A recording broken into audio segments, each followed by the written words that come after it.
Allow me to start off by thanking all our attendees for taking this time to join us on today's session. And most importantly, we would like to thank our presenter, Prof. Clinton, for his effort in preparing and giving this presentation. Before I officially introduce Prof. Clinton to you, I would like to go over some housekeeping rules and some important information. So for the housekeeping rules, if you do have a question during the presentation, please raise your hand if you would like to speak or type your question into the chat box. I will then indicate to the presenter to address the question. So the session will also be recorded and the presentation slides will be requested from the presenter, and both of this will be uploaded on our Moodle community by the end of this week. And also a feedback survey will be sent during the session on the chat box. May we please request that you complete the survey out for us to gain some insight on whether this workshop was useful and how we can improve in the future, as well as to provide some kind words to our presenter for their hard work. And this will also be used for the facilitators and RCD's reporting. And also by completing the survey, you will be able to get a certificate of attendance. Without wasting any more time, please allow me to introduce the presenter to you by reading out his bio.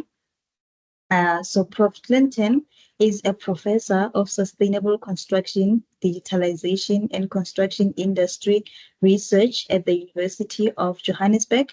He holds a PhD in engineering management, a master's in construction management, and certifications in good governance and artificial intelligence from MIT. Prof. Clinton is the director of the Construction Industry Development Board, Center of Excellence within the UJ Faculty of Engineering and the Built Environment. He also serves as the interim SARCHI chairholder for the Research Chair in Sustainable Construction Management and Leadership in the Built Environment. Funded by the National Research Foundations, Prof. Clinton has published more than 1,300 publications in accredited journal articles, conference papers, and book chapters as author and co-author. In addition, he has authored 27 research books published by reputable publishers, including Springer Nature, Emerald, Routledge, and CRC Press. He has an H index of 48 and 10,498 citations on Google Scholar, and he holds a C1 rating from the NRF. Prof. Clinton has supervised more than 200 masters and 75 PhD students to completion and has mentored and supervised 12 postdoctoral research fellows. His research interest includes construction 4.0, smart cities, sustainable human development, and digitalization in construction. He is the editor-in-chief of the Journal of Construction Project Management and Innovation, a Diamond Open Access journal. So without wasting any more time, I would like to hand over to Prof. Clinton.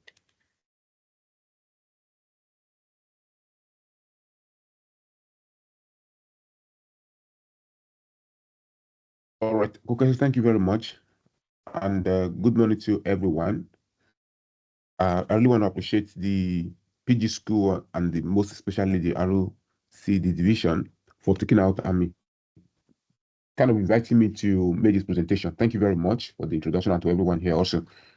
I think this morning, the topic we are going to look at is managing supervision roles and academic activities. I just inserted the PG there because I know since it's a postgraduate school of UJ, we already know it's a supervision of students M and G, but in case somebody looks at it like is this kind of something else together, that's why I have inserted the PG over there. So uh, uh, once again, thank you very much. I really want to appreciate the PG School Director, the ROCD management team. Thank you very much for all the good things you guys are doing and also working behind the scene. I want to really appreciate everyone's involvement with what you guys are doing in UJ. So, ladies and gentlemen, this is who I am. I'm just going to go through this particular 4 point contents this morning in terms of looking at managing the role of supervisors or supervision.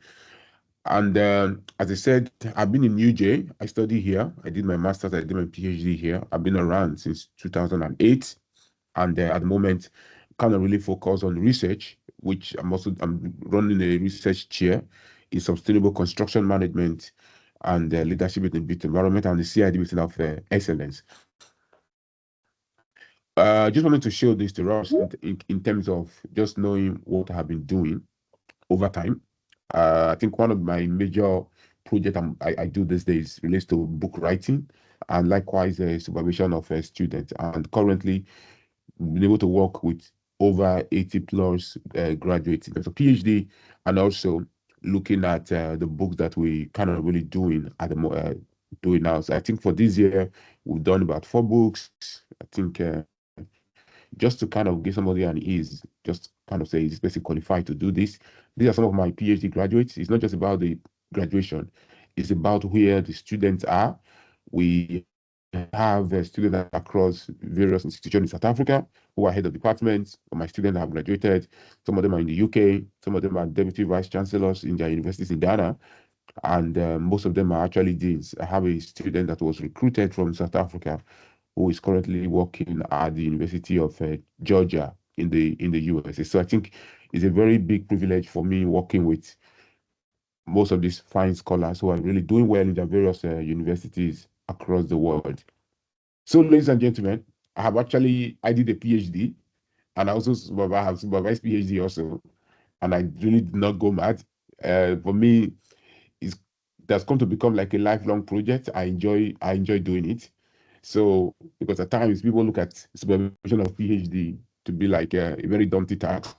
So I was speaking to a prospective student yesterday, and I kind of told the student that my supervision at the moment is not a trial by error situation. It's very intentional, very deliberate. That if I tell a student do this, I'm not doing it because I want to slow the student down, but by reason of use. I'm not saying it is the same with every student. There are always different dynamics. However, there are some things that kind of you really know how it is going to end based on your reason of use of what you have been doing over time. Is it monotonous? Somebody was also asking me, what are you going to do next? Because this seems to be something you can easily do anytime. I was like, you see, students are different and the supervision is kind of really dynamic. So I think this morning I want to talk a little bit quickly into postgraduate supervision and overview. I kind of take the liberty to look at some core literatures, people that have written about supervision. And one of the things that you will see from the work of different authors is that postgraduate training, that education and training of postgraduate students is one of the most fundamental function of any university. Any university not dealing with training of postgraduate students, you realize that they are kind of really not position themselves very well, and at the same time they're not helping the society to grow, because through the training of postgraduate students we're actually able to train another set of generation of students, and at the same time another cohort of dedicated scholars for the future. If I look at my training, for instance, who my supervisor that I work with, if they did not train me, I would not be here talking about students we are working with. So irrespective of how passionate we are with teaching and all that, you realize that supervision of students, either MOD or even honors, is kind of really fundamental. That's why my whole context on this particular slide is the fact that training of postgraduate students, either at honors level or at BTech level, wherever you find yourself, is one of the most fundamental, because through that we are then able to train successive generations of students. Honor student becomes masters, master becomes PhD, and the kind of training, depending on how you have viewed it, we're actually able to create various pragmatic research across various sectors of the industry in academia. And at the end of the day, what happens is that we're then able to teach to students who are then able to apply research in various variety of educational research and development, because we need to keep extending the frontiers of knowledge, and much more. The dimension that is the ultimate is making sure that our research becomes very impactful to the society. That is where the commercialization and the industry context coming. That where we're able to take our research, where the society becomes our laboratory, where we're actually able to ensure that society is developing through our research, because it should not just be a research for postgraduate stage, but it should extend. So anybody not doing research, you realize that we are not contributing to that particular dimension of our national economy and much more to the society. So when things are not going well in a nation or in a particular geographical context, we need to look at the level of training of the postgraduate students. If you check out studies that look at the development of country at the moment, the China have more students that graduate with a PhD degree, and no wonder they are doing so well. So I think it's been argued over time that development of academic supervisors is constrained, okay, is constrained by the lack of robust conceptual understanding of what supervision involves. And that's what I want to try to tease out this particular early morning, because when we understand we have a conceptual understanding of what is involved in supervision, you realize that there is nobody you cannot work with, there's nobody you cannot supervise, and we'll see it as a worthwhile and an enjoyable experience rather than an obligation that is linked to academic staff performance appraiser. I know at the moment we're kind of submitting our mid-year performance appraiser, but people have come to see it like very obligatory. No, for me, I kind of see it as an opportunity to kind of really be able to assist students. So there is that particular lack of robust conceptual understanding of what is really involved with supervision. Also, the art of supervision is basically you take an average student, a student that didn't know research, take an average student, and then you make them to do superior work. And at the same time, you take a good student for them to excel and do very excellent work. When I started research in my master's, I went through like a BTech or a higher national degree qualification. I have not really done rigorous research, but my supervisor was able to take me from average to do a superior work. That's basically what supervision is. Not when students comes to us and there's that complaint, these students are not intelligent, they are dull, they can't read. As a supervisor, are you able to move an ordinary student? And this art of supervision is basically to guide and transform a student from a consumer of knowledge to a creator of knowledge. Because it's not just enough for us to keep downloading and downloading. When nobody is imputing more articles there, what are we going to download in the future? So the art of supervision is both us taking students and making them to exceed expectations much more, guiding them, bringing them through the pathway of transformation, not just consumers, but creators of knowledge. We should not just consume it. And you realize that any institution that does not have a focus on training postgraduate students is going to struggle to achieve any form of societal impact. And we know at in UJ at the moment, our kind of drive is for IRO plus societal impact. We are looking at societal impact. It's good to talk about this thing, but how do we create societal impact? And one of the main dimensions that will help us to do that is the postgraduate supervision. So I see postgraduate supervision as both a science and an art. It's good for us to be intelligent, knowledgeable, and all that. But however, you need to put together the building blocks. You need to put together a system. You need to put together a structure. You need to understand that human beings are not kind of really mechanical. We are dynamic. That's where the art comes in. We need to know that there needs to be a template. There needs to be a process how you guide the students to ensure that they're actually able to do a superior work. Because one of the major things I've experienced with postgraduate supervision is the lack of structure. If there is no structure, you realize that the students, they will assume everything, they will go everywhere, they will start seeking. But when you as a supervisor, by reason of use, you are actually able to create systems, which is the art. Your intelligence and your inquisitiveness and your academic rigor actually comes out very strongly. So for me, it is both a science, which is basically we must be knowledge domain experts, but at the same time, there's the art.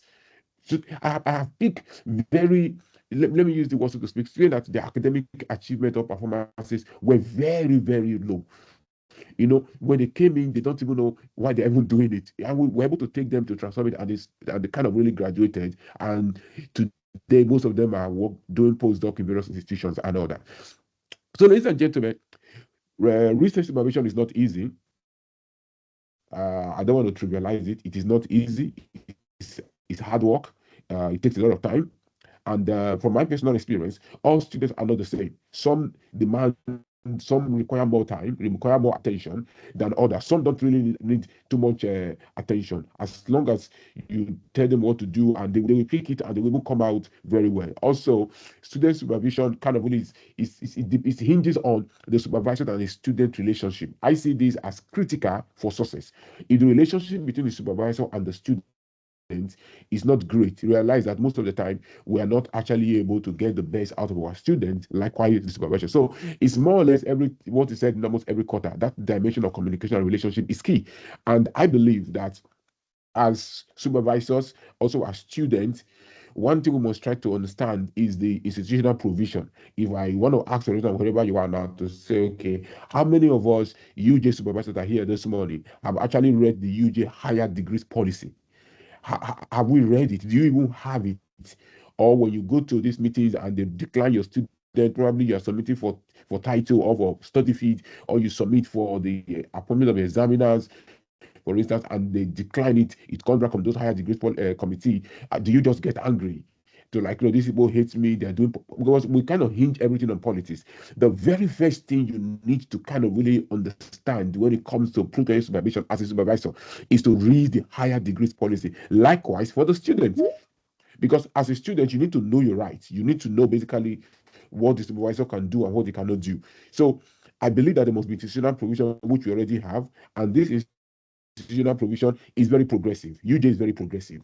I remember proud to this current higher degrees policy that is in effect now. I remember working with the colleagues on the other one, and one of the significant change that we brought in was that previously the policy did not allow for postdoc to co-supervise. That if you have somebody that is a postdoc that co-supervise, he will not be a supervisor. We have to bring that into the policy that a postdoc can now be a co-supervisor or another. That is the progressive nature. But do you know it? Do you understand that dimension? Because I will see some colleagues, they will say that their postdoc who is actually assisting with students cannot be added. Like, why? Or like, no, UJ does not allow it. I'm like, which UJ?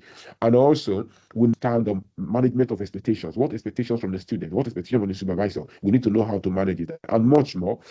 As a supervisor, as you ask yourself, am I adopting best practice? Because there's a lot of discussions and arguments. One of them is, oh, you must have 3 chapters. You must have only one chapter of literature review. If you have more than that, practice.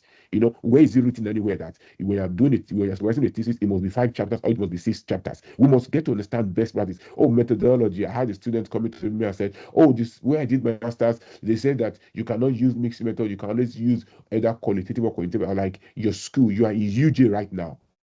Best practice. Let's look at the context of your work. That would dictate where we are going to go to. So, as students, as supervisors, most especially, we need to look at that dimension of how we adopt best practice. But at the end of the day, I believe that for supervision to work, all parties needs to work hard at it. It is not easy. The supervisor needs to work. The student needs to work. I believe I kind of realized even yesterday that was holiday, almost every part of Africa. I meet with almost about 5 students, kind of put them through our, because that was a window to kind of really discuss and all that. It is hard work. It is not something that we are just going to excel at without giving something to it. So for student success to happen, effective supervision is pivotal. As I have said already, it's pivotal, and it will help them to complete their studies on time and with great rigor. It will also help when we give them good supervision. It will help them to develop very good critical thinking. We will then create fine scholars of the future. Not just critical thinking, they will develop adequate or good research skills that cannot be taken away from them, and much more. They will be able to develop academic independence, which actually leads to autonomy later, and much more integrity. And in terms of looking at the dimension of research skills, you realize that I always tell my student PhD students to say that the PhD degree, it gives you, it's like you have a license to practice research, just like the doctors. Because most times, as soon as people have PhD, they believe they have become an expert, and we know what it takes to become an expert. If you read the book of Malcolm Gladwell, Outliers, it will tell you that there's a 10,000 golden rule. If you see anybody that has become an expert, the person has put in a lot of work. So if the PhD is a 360 credit degree, meaning that you are supposed to put in that if you put in 360 hours, you will get a PhD. So when we help to develop research skill, creating the 360 hours in terms of achieving it, it means that if the skills were properly honed and the students are interested, very soon we'll see experts that will actually become independent academics over time that will help to drive the growth of the knowledge economy that we have as a nation. Also, for us to have academic excellence when it comes to supervision and everything we're doing, I believe that high quality supervision contributes significantly to this. Because if there's no high quality supervision, automatically it is difficult for us to contribute to academic excellence, and much more with good academic excellence, with high quality supervision, there is that particular enhancement of our reputation of the academic institution. I have seen students come from other institutions, they get into UG, they will tell you, wow, I never knew that UJ was this rigorous, because where I'm coming from, they will just tell you, do this, do this, do that. But UJ, there are people that will take you through the value chain, the process. They will let you know how things need to be done. And you know what that is going to do for us as an institution? It will help us to attract future scholars and funding opportunities. It's like if you have a spouse and your spouse cannot study in UJ for your postgraduate degree, you know there is something wrong. And your children cannot come to UJ to do master's or PhD. You're taking them somewhere else because of some issues. You know that we have not attained that particular level of academic excellence where we are not able to actually attract funding opportunity, attract future scholars, much more. It means that we're not enhancing our own reputation. So, however, there are some challenges in supervision. One of them is balancing multiple roles and responsibilities as a supervisor. I'm going to talk extensively about this. Also, as a supervisor, we need to look at how do we address diverse student needs and expectations, and much more. Are we able to maintain students' motivation and progress during the course of doing the research? I use the word maintaining motivation, maintaining progress in the student research value chain. Let's look at some common challenges supervisors and students face generally. I think my question this morning is, what are the main challenges you have with supervising postgraduate student as a supervisor here? I know we have a lot of issues, but let me kind of aggregate what scholars are saying. Most supervisors have issues with the title of the project. Some have issues with student commitment to project and preparedness, and much more, even seriousness. Also, others have issues of the absence of resources and financial support, which is big deal in the South Africa that we are today. Students need financial support. Some of them are not able to focus because they don't really have financial support, and that becomes a very burden. So we also have, from research that have been done over time, they also have issues with narrowing down broad ideas to questions that are really usable for the project. If you look at almost everything that from 1 to bullet point 5, it's kind of talk about the science. So, and this comes with maturity and you really becoming a knowledge expert in your domain. However, there's the other dimension of challenges, which is the relationship between supervisors and the student, industry and university, and even the transferability of technology and much more business opportunities for students. Because I was speaking to a colleague recently where a student who is from one of the organizations in South Africa.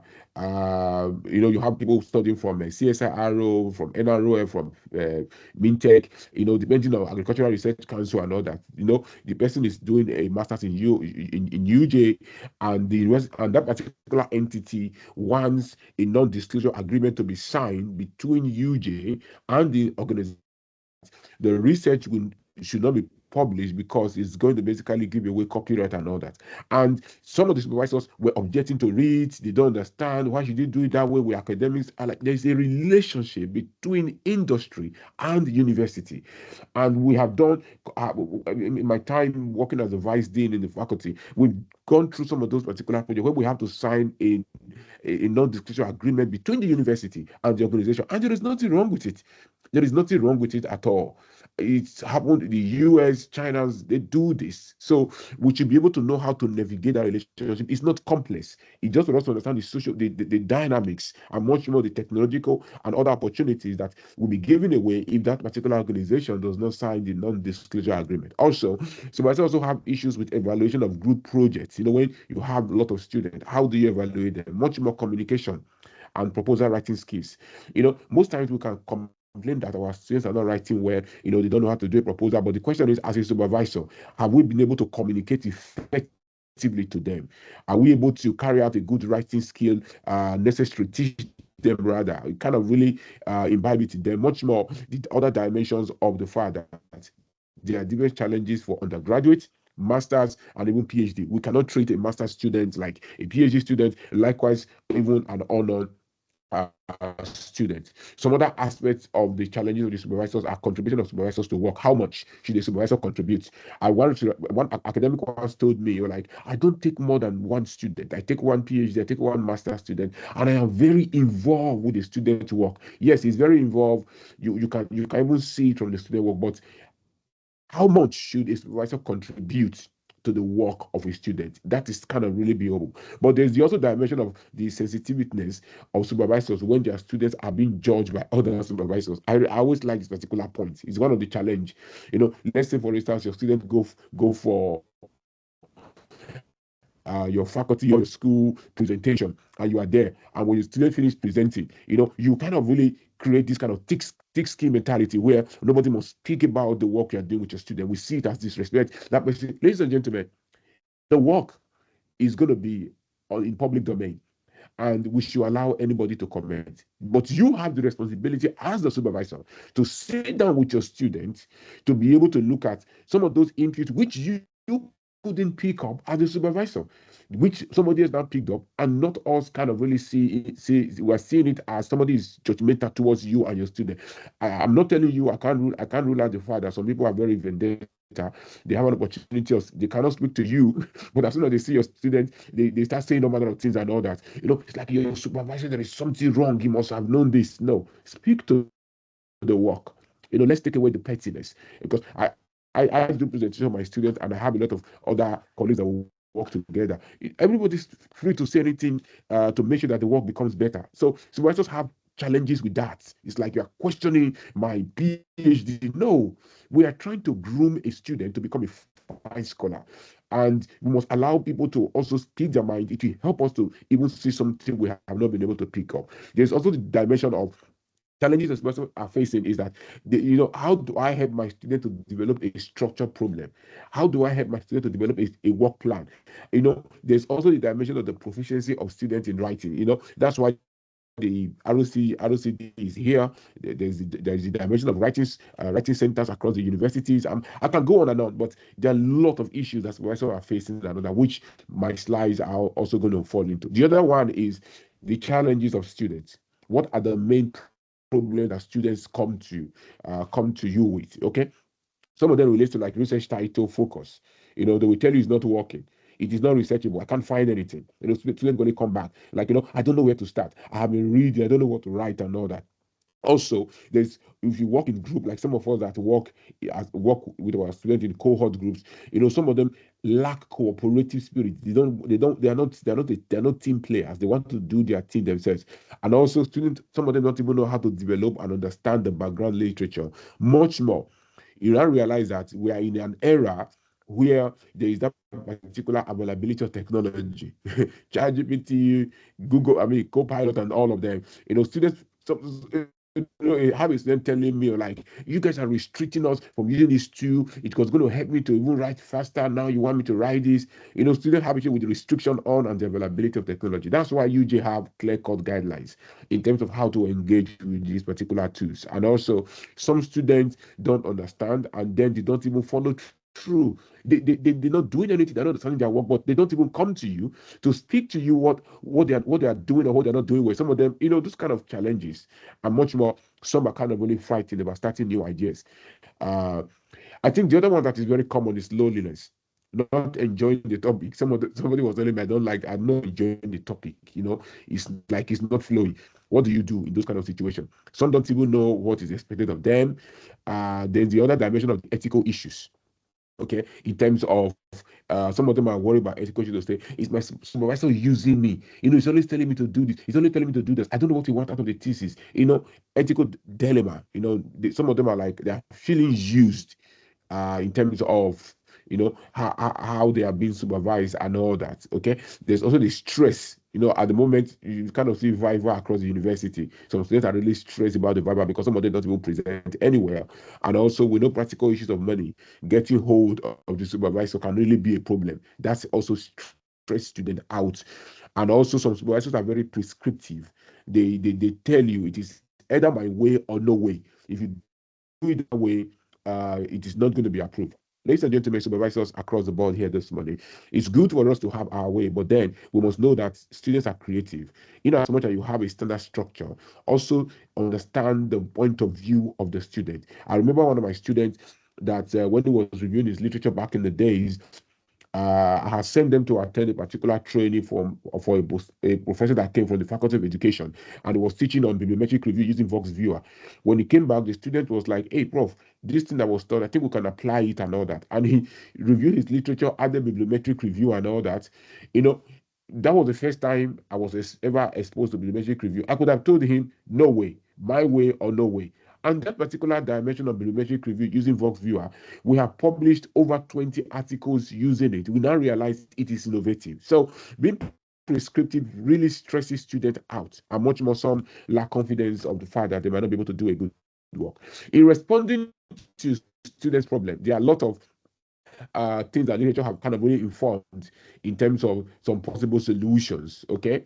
That we should take the problem from the student and solve it ourselves. It's one dimension. When the student is not understanding, you take it yourself, try to solve it, it kind of really break it down. I remember speaking to some students, I think it was like 4 days ago. They didn't understand what a theoretical framework is or a conceptual framework. I have to kind of take the problem from there, try to resolve it, try to make them understand it better and all that. Also, we need to listen to the students. We need to give solution. We need to tell the student where to find solutions. As supervisors, one thing I do is that I try to set up alerts in my Google account so that depending on the work of the student, I have one that is doing something very new. I kind of set up a Google alert to make sure that any paper published in that area, I actually receive it. I can go on and on, but there are a lot of responses to students that have been looked at the literature, best practices, get the student to list possible solutions, look at their challenges, look at their challenges, and help them to understand it. And much more, let's understand the student background, where they are from, where their affinity lies, and we can then be able to guide them better. I like this particular slide, which I have this morning. When I was preparing my slides, I kind of really looked through it to say, okay, there are different types of PG students, very different types. And when you get to understand them, you realize that you can work with anybody. And I think if PG students are here that are still studying, you can be able to know where you fit into. There are some students that are very independent. They want to be independent. They don't like a group of supervisors speaking to them. They don't want you to consult when somebody is there with them. Some of us do cohort supervision. I have quite a number of students. So most of the time I can be speaking to two or three at the same time they do their presentation. But some don't want that. They just want you and them alone. In fact, when you even organize a refresher session for your student, they will not even attend. They will prefer you to come and teach it to them, which is not possible.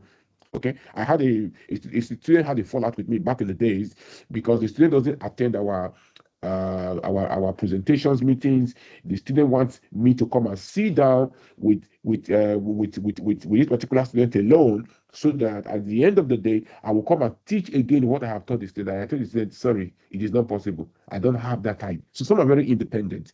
They want to also meet very occasionally. They want to meet 3 or 4 times. They don't see the need of seeing you every time. Even though they're in the residence, they don't even come to your office. They're not interested. They just want to follow. Then there's the student preferring a relationship. This one is kind of a lazy student. Some want a relationship with the supervisor in terms of friends. It's like when the supervisor is doing something, they will be called upon. They did not mind. Some of them don't even mind a personal relationship. I'm not talking about filials or eros relation, but it's like they want to become like a friend. They want to be friends with the supervisors. However, as long as there is not much discussion about the progress of their work. I have seen this with some postdoc. They want to be like your friends, like we all have PhDs, the professor is my friend, but don't talk about the work. And they kind of seek support independently. Then you now have the business-like students, which if you have this kind of students, you really know that you need to up your game. They are product and tax oriented. You know, their personalities kind of really define their role. They want clear goals, plan timing, agreed communication, pattern, your behavior. You know, it's like you guys are running a company. You know, it's like you're running using the MFMA or any other policy to apply.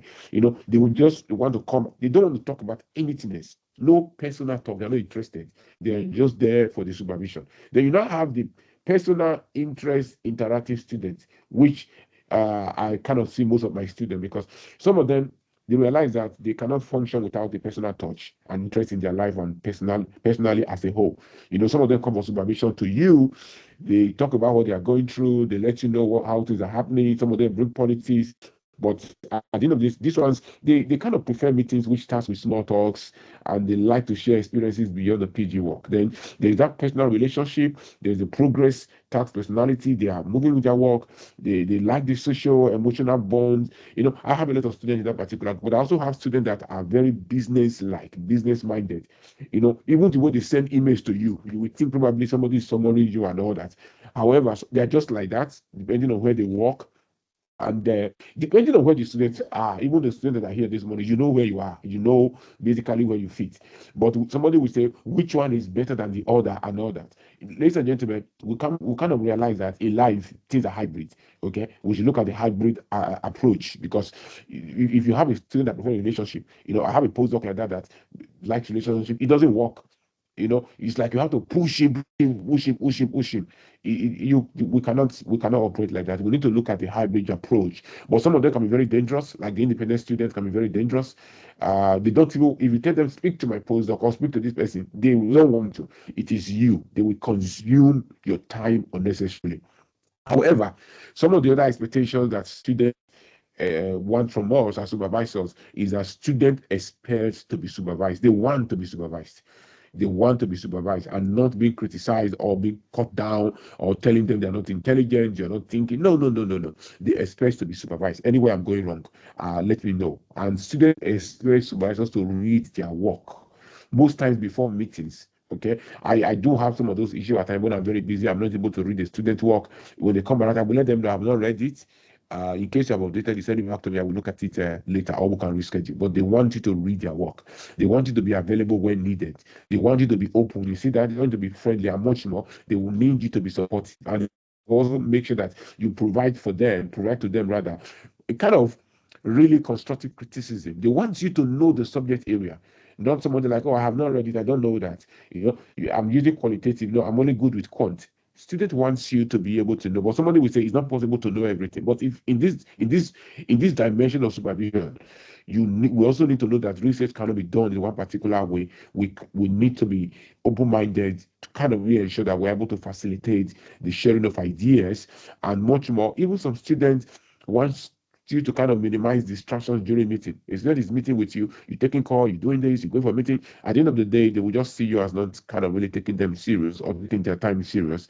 And much more, they want you to show sufficient interest and help them get a job. People can kind of really friendship. Supervisors' expectations are they want students to be very independent. They want you to know your work. They want you to produce work that is not a first draft. You just finished writing, you have not even read through it. You're sending it to me, a lot of grammatical syntaxes and error. You were trying to make me a language editor. I always tell my students, I am not a language editor. I create content. You know, technical dimension. That doesn't mean that when the English is bad or I can put an is or an of or restructure it, I will do it. But not like I'm now the one that you need to read through your work. You know, and supervisors expect that they want students to arrange and attend meetings regularly and much more to be honest about their progress. Where are you? I'm in chapter 2 or I'm in chapter 1. Meanwhile, the student is this on the title. You know, it can really make a supervisor to drop you. And they want you to follow advice. And they want to be excited about their work and much more. They want you to surprise them. And they want you to be somebody that is fun to be with. Who is a postgraduate supervisor? That's supervisor. That's what I want to talk about in this particular session. But then let's look at what is supervision. You know, if I relate it to what a supervisor to say that a supervisor is somebody who will direct and oversees the work of juniors, postgraduate, masters, and all that. And supervisors can be supported by experts in other areas of learning. Like UJ, we have the library is there, the PG school, the ICS is there, even mentors. Okay, And also, why supervision? I believe that an effective working relationship with any supervisory team for students is key to success for their postgraduate study. If you're working with two supervisors, which I'm going to talk about shortly, we need to really ensure that the relationship is working very well. Also, PG study requires a high level of independence. There's a dimension of appropriate guidance, which we have talked about. It will bring about smooth and successful competition. And if they become a mentor, they will help you to kind of really pass into academic life and career very easily. Should we manage our supervisors? How can we manage our supervision? How? Students, if you're here, you realize that your supervisors are very busy. Most of them are very busy than you think. At times, I'm actually not speaking from South Africa at the moment. I'm speaking from a different time zone altogether. Okay. And when I'm meeting with students, some of them will think probably you're around. You're very, some people are very busy, you know. But then supervisors are probably very busy. You need to manage them. They may not always be aware of your concerns and progress to the extent that you are aware. That's why you need to speak. You need to talk to them. You need to show the one that you must show enthusiasm, an organization which basically encourage them to kind of really come on board. Oh, does it mean that I must force my supervisor to speak to this particular issue? Is he not supposed? No. I want supervisors to also understand that when we're taking on students, we have the capacity to provide the support. But at the same time, students needs basically they want us to show enthusiasm, and you must know as a student, you must show enthusiasm. You must organize your work very well, but then you must know that it is your project. You are the one that is doing it. Supervisor, you need to put a lot of effort.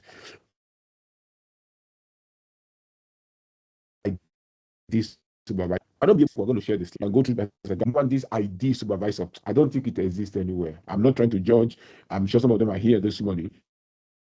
But that the dream supervisor should have the following attributes: wisdom of Solomon, a positively didactic, precise in their pronouncement of what, kind of really putting it together very well. And the communication skill of Martin Luther King, clarity of Ada Lovelace, the patience of the saints, because supervisors are not patients. They want a pastoral touch that will make Florence Nightingale weep with envy. Then a breadth and depth of knowledge that could only come from the omniscience. We know that man is not omniscience. The creative gift, not that combine the brilliance of Leonardo da Vinci and Isaac Newton, Michelangelo, Mozart with the inspiring, acknowledgement of the Pablo Paso and all that. Ladies and gentlemen, the student doesn't want somebody that will be empathic, have that empathic sense that must have been stolen from Mahatma Gandhi. This is ID supervisor, ladies and gentlemen. So we'll tell ourselves, here, I'm not sure. I always tell students that understanding your super, you must understand the supervisor you are. Skills and inadequacies is important. I will forget meetings, we forget meetings, we forget to read the work, we can be reviewing your work, something else came up, that work could be there, probably you're still in page one. I don't think an ideal supervisor exists anywhere. I kind of see this particular caricatures of supervisor in terms of some are big talkers, some are slave drivers, some are demigods. That particular demigod, you don't see them. They only send you emails. They don't want you to see them. You must not send me message. Some are kind of control freak. Don't forget these are caricatures. Some are science wonk. Some are laid back, rising star, small town, grossier, and much more. The other one that's very scary is the cycle. What do you mean? You made a mistake. Your work is not correct. You must keep on your toes. You're wasting time. I'm going to exclude you. I don't know where we are. I don't know where I am here also.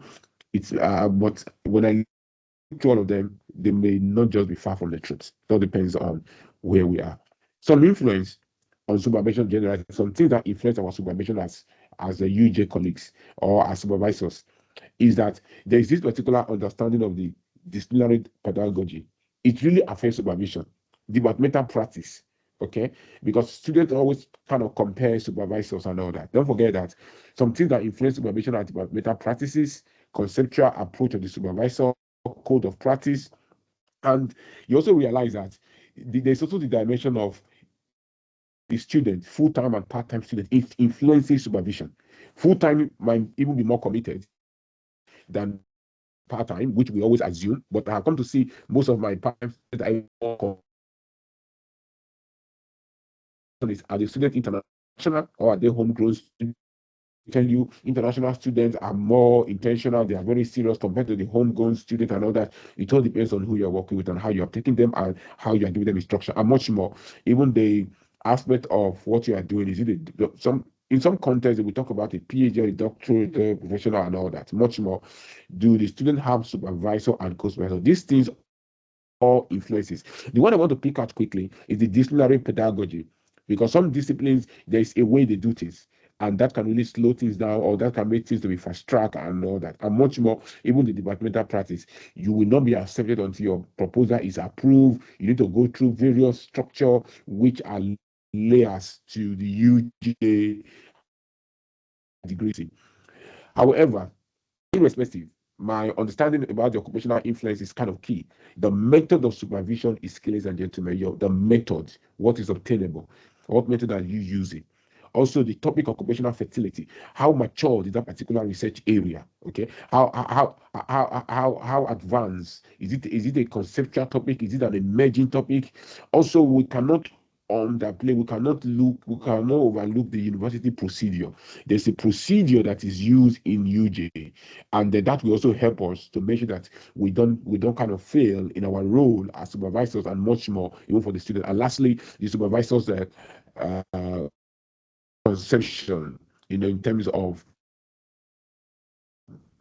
how they. So I believe that as a supervisor in managing your students, you need to look at three dimensions: at the start, in the middle, and at the end. At the start, we should help students to identify a good question. We should help them.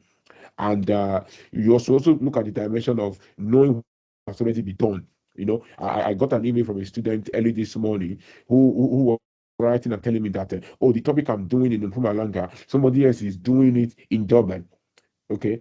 And looking at what he say, what is just like the basic. And this student is looking at this same idea, but is looking at how technology, we're looking at the influence of 4IRO on this particular role. Those kind of issues. What has been done already, and even though it has been done already, we can look at a dimension that it needs to add. It's like somebody is doing waste management. Somebody is now looking at waste management and how technology will help with waste management. But somebody like, oh, we are doing the same thing. You must know as a supervisor to say what has been done already, so that we don't end up with this depending on the kind of research you're doing and how important the issue is. And also, supervisors should also be able to anticipate a problem will be too difficult or too easy. Some of them are kind of a no-brainer. We know how it is going to end. How do you ask application? In the middle, we need to watch over the bigger picture. We need to kind of really assist the student to go in the right direction. We need to help to identify common pitfalls. You're able to see that you want to use an interview as your qualitative methodology. Interview will not work. Why don't we go with a Delphi? Why don't we go with a focus group discussion and any other phenomenological concept? Or you want to do ethnography and all that? Okay, we should be able to keep an eye on the clock to let them know, hey, this is the second year. You are going to be excluded, which is very serious in UJ. And at the end, we should be able to tell the student where to stop. I remember when I was doing my PhD, my supervisor had to tell me, Clinton, stop writing. It's like 100 papers will not give you a PhD. You like go and focus on your work. When I was still like, still writing, I'm still polishing. Can I have the draft by this date? We should be able to tell our students when to stop, knowing what the thesis looks like, and also to anticipate where we are at the moment, areas for. I cannot hear, but some of the role of the supervisor is that we must agree a schedule of regular meetings. It's one of the greatest management tools when we're trying to manage students. We must agree on a regular meeting with the students. Okay, if there's a policy in your school, your faculty, we must agree on the regular meeting. And I'm kind of depending on the faculty you are. I know I'm from the engineering. We usually have like a mid-year review, and at the end of the year, students will basically uh, write reports in terms of what they are currently doing and where they are. We must also be accessible to the student. There is no way we can supervise them without being accessible. We cannot create a demigod mentality where we know he is, but nobody really seeing him physically and all that. You know, our students should be accessible to us. A student was kind of telling me back in the day is that I try to meet my supervisor. My supervisor is like, I will only tell you when to meet. You cannot tell me when to meet with me, and you cannot suggest it. You cannot tell me you want to meet. You can't see me walking on campus and you're talking about your work. Those kind of situations is we will not be able to really make headway with this. Also, giving guidance about the nature of research and the standard expected is one of the critical role we play, and being familiar with the standard that is expected of research degree examiners.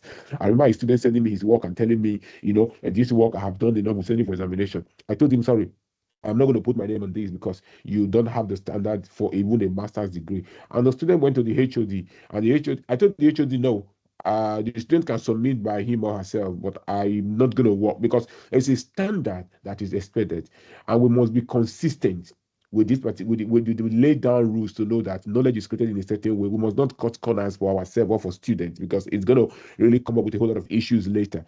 And at the end of the day, the student request for a change of supervisor based on my discussion, and the new supervisor said this work is not ready. Now the student is telling me, can I come back? I'm like, sorry, just continue with what you are doing about it. You must know this. A student is a role. You're not trying to be difficult, but you must let them know. I have a student that was finishing his PhD, and he told me that he has collected 39 questionnaire that he wants to analyze. Like 39 what questionnaire to analyze? I told him, sorry, we've not even started. What methodology have you adopted? What method of analysis? Oh, he wants to use structural equation modeling. I'm like, that's nice. I'm like, do you know that with structural equation modeling, you need to have a minimum of 200 cases? And he's looking at me, I'm like, you have not read. We must let them know the standard expected that, is key. Requesting for written work as appropriate, returning work with constructive criticism and reasonable time. This point is key for high level supervision, ladies and gentlemen. If we're going to manage our supervision, because students send work to supervisors, they won't comment on it. They will only just start putting question mark on the comment boxes, question mark, question mark, question mark. And like, you must comment on the student work. You must track the changes, not just verbal. Track it. If you are somebody that is still in the old school, like some of us, you want to print it and make it note by the C. Because the student understand what is wrong with the work or what is not wrong with the work, what needs to be done. We need to basically give them constructive criticism. We need to track it. I use the word track it, so that when the student comes back with another version, you can easily go back. I actually have a student here also who basically dealing with him now in terms of looking at his work. I give to him and the suggestions. He didn't want to do a lot of work. He just deleted those particular areas. I'm telling him, bring them back because we need to fix those comments and make the work very of a very high standard. Arranging as appropriate for the student to talk about it or their studies. Create time for your students. Let's try to make them have presentations, talk about their work. Then we're actually able to provide guidance. And also, as I said at the beginning, understand the UGA higher degrees policy, code of practice for research, and at the same time, intellectual property. I see supervisors publishing their student work without involving them. That is a breach of their intellectual contribution to the work. Providing training in ethics to your students, providing training in legal and other conventions is the way we manage the students. It's not just about them understanding how the ethics committee work. Teach them about ethics, teach them about AI, teach them about what that they're actually lacking, and much more. We must ensure that students are aware of institutional level sources of advice. They must know there's StatCom, they know there's a writing school, anything, let them understand what is there. These policies are there. Let's not hide it away, thinking that if they get to know it, they will use it against us. No. It's always good to have students that are free-minded so that with all the information they know, they can be able to make an informed decision, and it will help them to grow as academia into the next generation. The other dimensions are the mentorship. We must teach research skills, ensure ethical integrity. We must give even our students good professional development, career advice. I have some students that will tell you, I'm thinking of resigning from my work to focus on the PhD. I'm looking at them. When you resign from the work, how are you going to feed? Who's going to take care of your bills? Some of them have not even thought about it. Just like, no, if I finish my PhD, I'm going to get a job. I believe you're going to get a job, but you need to keep that job first and manage your time. That's where the career advice comes in. And also, we need to kind of look at the skill building. We need to support the development of transferable skills such as project management, communication, and I always tell my students, listen, you can't tell me you can't present, like I'm shy and all that. You're going to do a Viva. You go to conference, you must present. I have something that really abscond. They know if you abscond, your work is not going to be given attention because you need to present your work. We need to teach that particular skill in terms of you need to present your work to an audience so that we don't get to Viva and people are basically fainting and all that. We must also kind of assist with formulating research questions, designing methodologies. You kind of help them to design methodologies, looking at the topic like, okay, this is will be better with a mixed method. Let's go with a Delphi, or let's go with the interview, or any other thing, probably observation and all that. Much more conducting the research itself. We need to provide support in designing data collection instruments. So students send us their questionnaire. We should read through the questionnaire. We should look at the questionnaire, what is not going to work, not just like it is your business.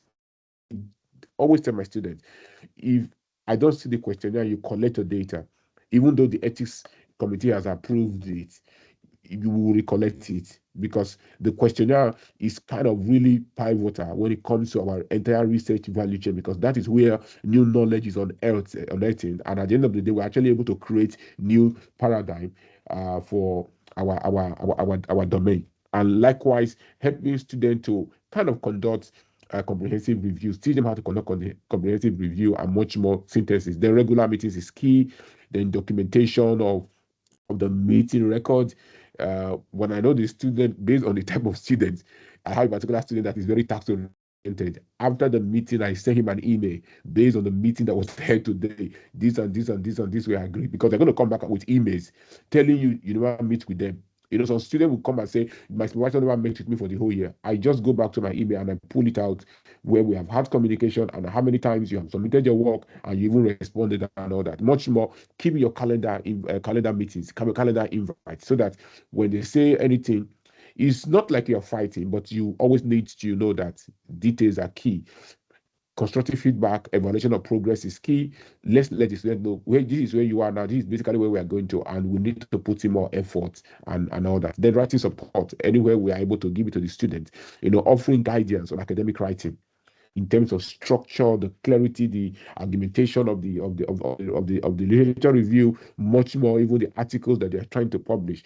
And also, we should, as much as possible, review draft and provide detailed feedback to the students so that they can understand the nature of academic rigorousness when it comes to publication. And also, assisting students in preparing manuscript for publication is key. You know, they are struggling with abstract writing. Teach them how to write abstracts. Don't just assume they should know it. They send you an abstract, you review it. At the end of the day, you are going to be a co-author, and it's kind of a win-win situation. And the other part is some analysis. When you're able to create a good the data analysis rigor in your team, or you have other postdoc, they will also help to speak to your other students in terms of how their data should be analyzed. We should provide training, because some of the training here we leave it to StatCom. StatCom is good. I even use StatCom for my own PhD, but over time I have to learn the skill and start imputing to my students. Because imagine you have a lot of students and they are going to StatCom. StatCom have cut-off dates. They have cut-off dates, and some of those cut-off dates will not be favorable to your students. So what do? You need to provide training and support to your students in quantitative, in qualitative, in mixed methodology used together, and also for the data analysis techniques, how it needs to be done. Because some students will certainly finish collecting their data in November, and by then StatCom is already on holiday. Are they going to wait till January before they basically consult a StatCom consultant?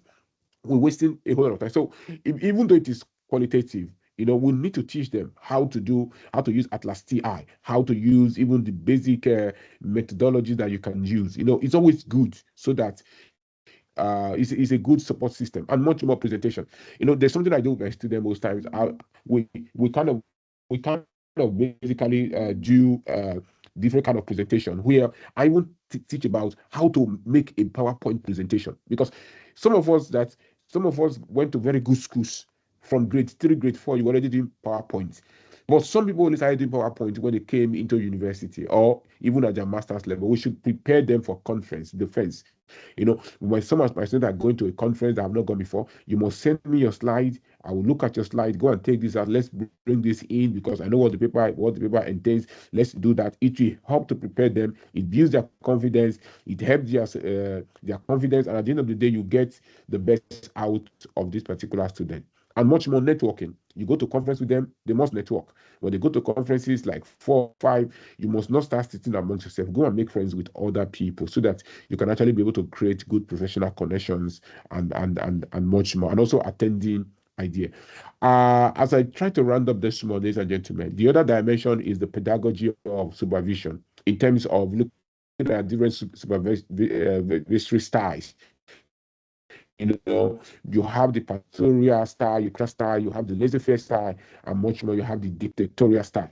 You know, as I said, you're going to lay your hands on this particular slide. But if you look at this particular section, there's a decision. There are two things that we need to pay attention to. Is the role. I mean, is the axis of the support and the structure. You have the structure axis and the support axis. You know, you can have some people that they are very high. The pastoral care is high on support, and at the same time is kind of low on structure a little bit. Then you have the contractual style that is high on support, high on actually they're highly motivated, they're able to take direction, they have good initiative. You know, here the supervisor is able to administer direction and exercises good management. Everybody wants to be there, but there's also some students you will deal with. They will have a very low support and high structure because they know what to do, but then you need to make them have a very good structural way of working. The one that is very dangerous is the low support and low structure, the laissez-faire, where the supervisor is non-directive at all, not committed to high levels of personal interactions. You know, supervisors may appear they appear very uncaring and unevolved altogether. So, irrespective, uh, if you're working with a co-supervisor, they can be either high or low, depending on that. Okay, at times I'm very contractual. Okay, very contractual. I can be very friendly, but then we are here to do the work, and we need to do what we need to do, and all that. Okay, but at times you realize it can go between pastoral style to contractual to directional. uh if I'm a co-supervisor at times on some projects, I kind of low structure, low support, because there's a main supervisor that is really taking more responsibilities. I just come in to advise here and on there. Irrespective, everyone always have a dominant style, but the styles needs to be flexible. That's my concern in managing your student. They must be very flexible. uh you realize that dominant styles may not be suited to every student, and you need to ask yourself, how does your style complement your co-supervisor? Because if you have a very dominant style that is not flexible, you co-supervise, you're going to have a lot of issues with whoever you are supervising with. And with the different type of supervisors, like I was showing the caricature earlier on, there are some very bureaucratic supervisors. There's the missing supervisor, there's the compliance supervisor, then you have the super smart supervisor. you know I don't know where I am also here, but certainly I'm not a negative supervisor. Okay. Okay, so the other dimension when it comes to supervision generally for academic staff is you need to understand your model. You need to understand the different supervisions dimensions, from effectiveness to conflict management, in terms of efficiency, control, knowledge, the resources available to you, and also understanding the dimension of the shared responsibility. All these particular dimensions leads to different supervision models. you know, I do cohorts, group supervision, where I can meet with 3 students, 4 students. Some supervisors, there's some dimensions that there are some times that my model is just solo, where I'm working with a student by myself. But then I always fall back into that particular cohort where I can have 3, 4 students in the same room. Everybody make presentation so that when I'm addressing one issue, every other person falls with it. So the cohort supervision is an emerging supervision model that really works so that you are actually able to disperse knowledge across the board. So if a particular student is having an issue here, the other one has not asked the question. When you're advising, you have already resolved the question. So we need to understand the dimensions also. But resources is key, and support, because you can go solo, because some might not need a very high level of resources, but then this dimension of conflict management is key, which I will not really dwell on. But overall, you realize that both the supervisor and the student needs to kind of really communicate expectation, negotiate the expectation, monitor achievement of expectations, and then we can modify and it comes back again so that we are actually able to complete the work generally. So, as I said, support and structure is key. There must be a good support of the student where we kind of really facilitate and provide a very smooth research process. And with the structure, there is good organization and management, where we're actually able to provide that particular direction and able to kind of really move the student forward. Some other roles of students in terms of managing supervisors, you must maintain students' regular contacts, don't disappear. You must take initiative in raising problems or difficult ones, and much more. We must also look at the aspect of safety of others. Ethics is key. Don't do things that will jeopardize your research. Likewise, for your supervisor, and also planning a research project which is very achievable. I think the other dimensions of students in terms of supervision management is maintaining the progress of your work in accordance with the stages agreed with the main supervisor. There is nothing that pisses the supervisor off than we have agreed that in the next 6 months you should achieve a chapter 1 and 2, but you have not put in any efforts. Nobody wants to be carrying a dead wood all around or flogging a dead horse. It's a waste of time. We need progress. And also deciding when you want to submit a thesis. I know this one is very controversial to say. Can a student determine when he needs to submit or the supervisor? When you're working together very well, when I tell somebody submit, I mean that this work, when you go for examination, is not going to come back with a fail. But I also have some that will tell you, I think I want to submit that has spent 3 4 years. I need to do something with my life. Sorry, the work is not ready. If you don't want to work with me, we can negotiate somebody else working with you and all that. We also need to take responsibility for our work students and our professional development. Okay, we need to agree on development needs with the main supervisor. Sit down with your supervisor. This is what I'm doing. Where do I need support? Also, come up with a developmental plan yourself. Where do I need support? And be familiar with the UJ higher degree policy, institutional regulations that affect your studies. Good to know it. I remember telling the students you need to write 2 journal papers or 2 conference papers to enable you graduate. He said, no, I'm just going to do a PhD. My former school, they don't do that. This is the UJ. This is what our policy says, and we're not going to shift for you. And in managing your supervisors, I would say discuss and agree on key issues in terms of authorship of papers. Some institutions, some bodies will tell you that, when it comes to supervision, I'm supervising you on this work. The only thing you can do is that I'm going to be, this supervisor becomes the main author and all that. It's always good to discuss those issues. Or some students are very friendly. They will bring in 3 and 4 of their students into the PhD you are supervising, and they have never discussed with you. And they believe that you don't have any right to say anything. At times, I kind of do things that somebody don't like. I will remove all their names. I will like, the person did not contribute to it. Tell me what he has done because I'm the supervisor and all that. You see, those kind of issues, the student will be demoralized. It's like the relationship is not nice. So those things are key. That's why I said read the UJ policies on authorship to see how authorship is negotiated. Some of them were like, no, when I was doing my data analysis, he advised me. Does that qualify him to be a co-author? Also, we need to be proactive and kind of really arrange meetings with our supervisor, prepare agenda.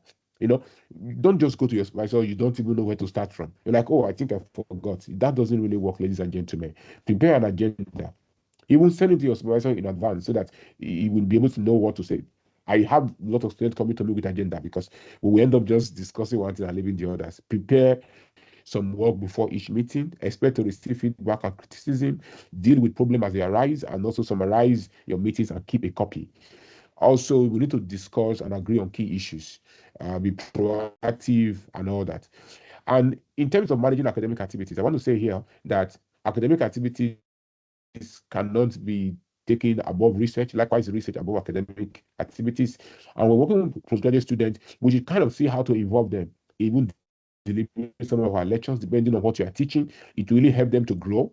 Okay, it will help them kind of really know, preparing them for the world of academia. You're teaching research, take them to prepare on literature review. I supervise, I teach at the honors level where I do research, and I usually distribute the honors students research amongst my postdoc and senior PhD. And I joined the meeting the other day. I was very shocked when I saw one of the students that really, I have never really seen her talk.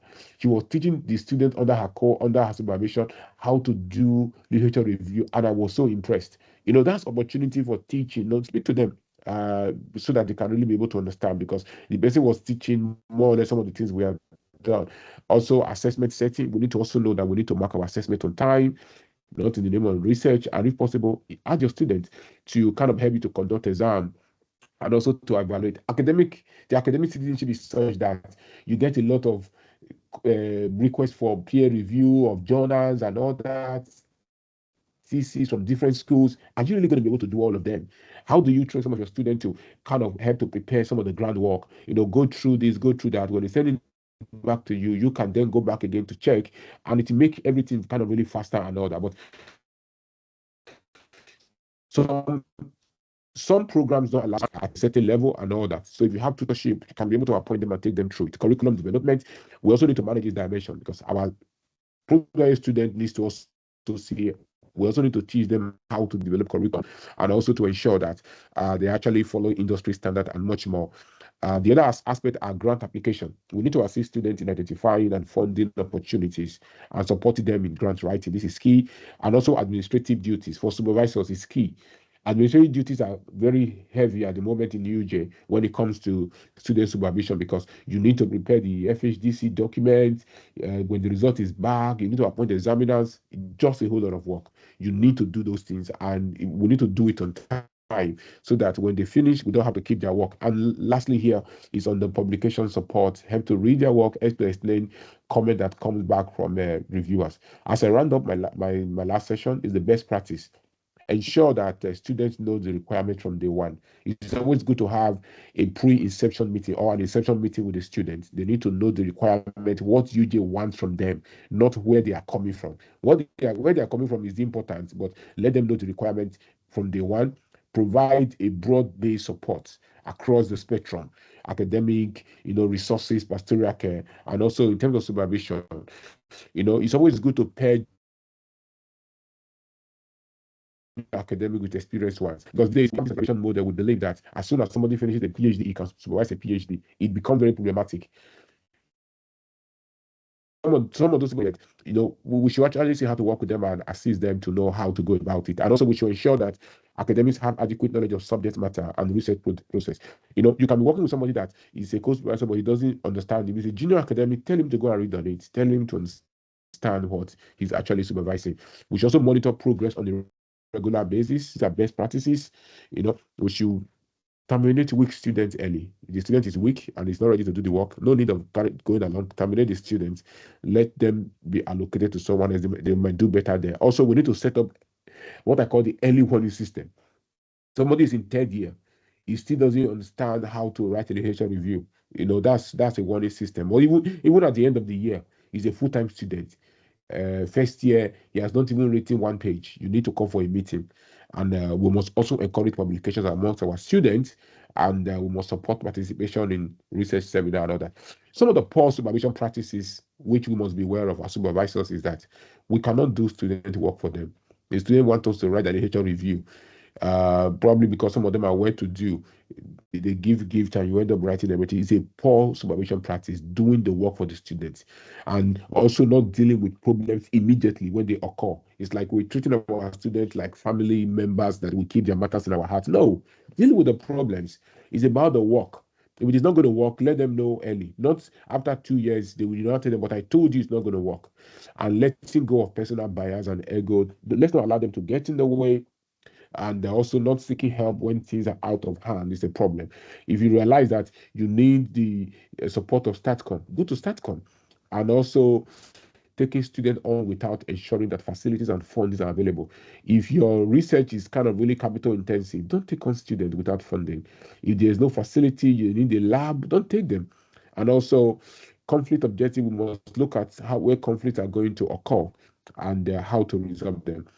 I believe that the evidence of good and successful supervision is that there's going to be timely completion. There will be publications in journals and other outlets. You also help to kind of really create a very good network for the students, and much more. You create a lifelong learning approach, lifelong friendship among the students. I think that when it comes to funded research, how do you manage supervision? As I was saying, you realize that you need to look at the choice of supervisor of the researcher is very important. Objective of the funding is key. You also look at compliance with reporting requirements because some funded do can be very stringent. The student cannot publish from it. If you are ready, you are going to publish articles relating to something else. Is really key and all that. And at the same time, for supervisors, we need to be able to manage this funding very well. And lastly, here, ladies and gentlemen, is that we need to kind of, when we are doing joint supervision, this is a big deal because you see joint supervisors fighting. We must agree on the arrangement, how comments should be expanded. If you do your comments, send it to me before I will send it to the students. Share responsibility. And also avoid providing conflict advice. And the other one is about mouthing each other. I told you that supervisor doesn't know what he's doing in front of the students. You must resolve your conflict as co-supervisors yourself, not bad mouthing each other before the students. Instead, we're just going to be looking at you guys like, hey, these academics, I'm not going to come into this space. Also, meet without the student to resolve conflicting views. It's always good. I have when I'm doing co-supervisions with most of my students, we come together to discuss about the issues and then we speak the same voice. It helps the student to have confidence in the team, and we must also balance our workload perfectly so that we don't become too inundated with a whole lot of tasks. In conclusion, ladies and gentlemen, I want to say that research supervision is vital, as I said, to the successful conduct of research. Is also kind of really important for us to develop the next generation of academics. And mentorship is key. Students and supervisors need to understand their roles from the onset. And I believe that to be an ideal mentor or a supervisor, some of the characteristics is that we must appreciate individual differences, we must show enthusiasm, we must know that we are going to become mentors for life, and we must be available. And at the same time, let's celebrate when students have done well. And there must be a dimension of inspiration, criticism, and skills development. All right, ladies and gentlemen, that's my last point this morning. Thank you very much, everyone that have attended, and to Tandeka. Thank you. Thank you very much, Prof. Linton, for a very detailed and insightful presentation. Can I now open the floor for questions to the attendees? If you have any question that you want to raise to Prof. Linton.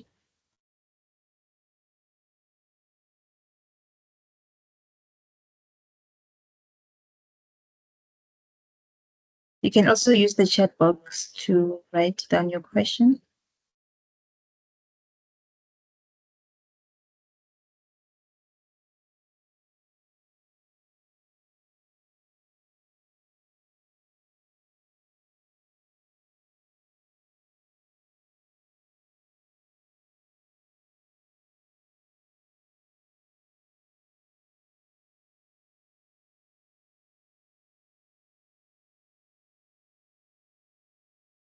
Okay, so it looks like we do not have any questions.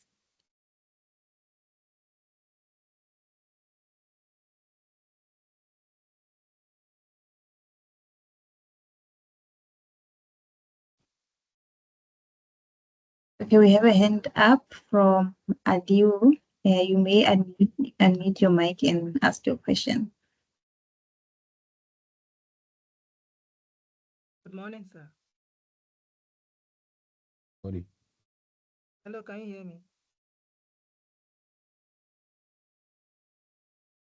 Yes, we can hear you. Good morning, Prof. Morning, House.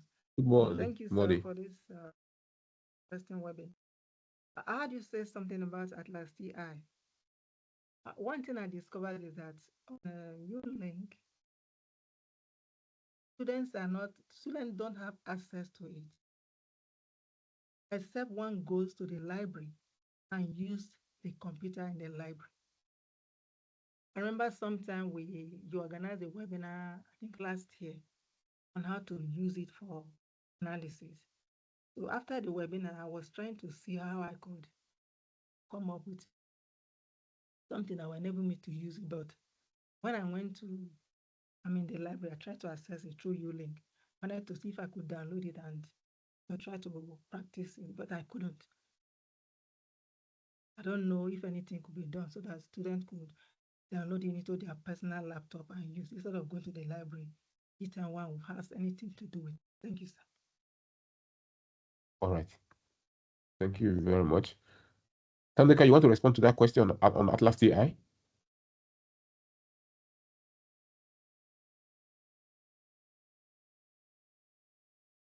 Okay, I think students can download the or install Atlas TI on their personal laptops, but then we can do a follow-up with ICS to see if that is indeed possible. And then I can take your email address and then get back to you.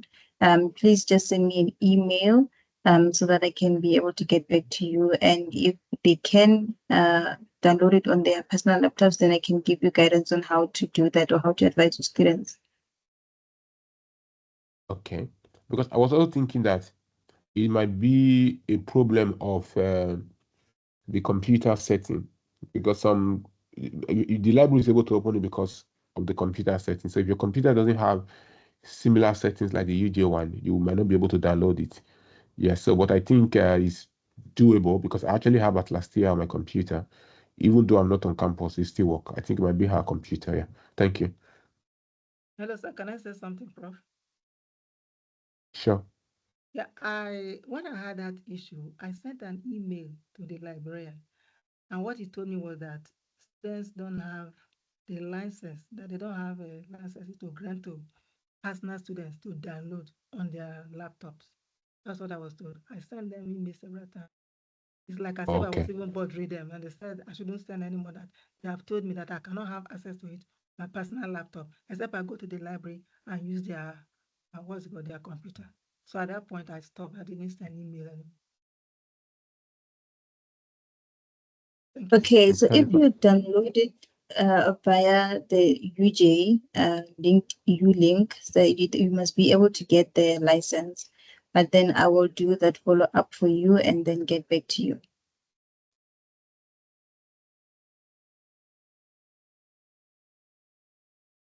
I'm just gonna post my email address on the chat box so that you can write to me and then I can be able to give you feedback once I have all the full information.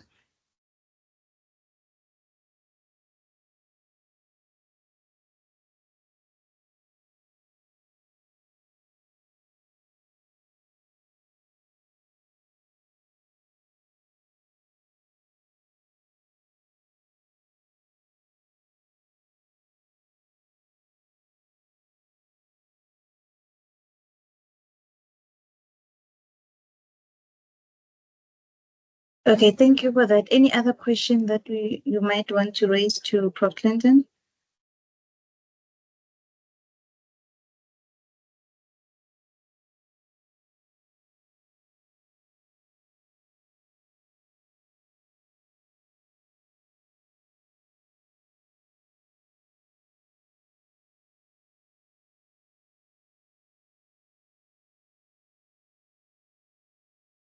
Okay, so in the absence of questions, I would like to take this opportunity to thank Prof. Clinton for such a detailed and insightful presentation.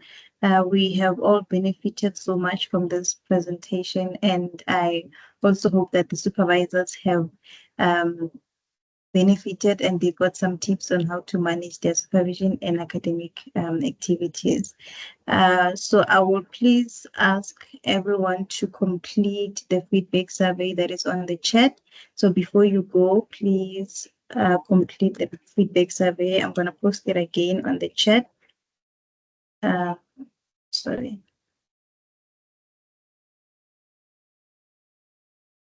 It again in the chat. Can we please complete the survey so that we can get feedback and some insights on how the presentation was?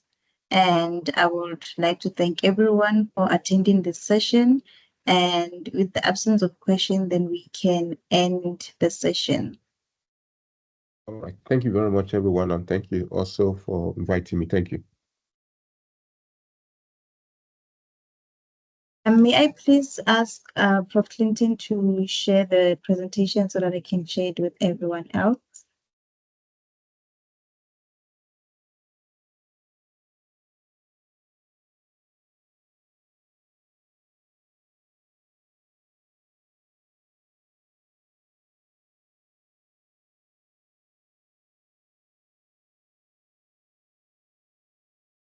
Okay, thank you, everybody, and have a good day.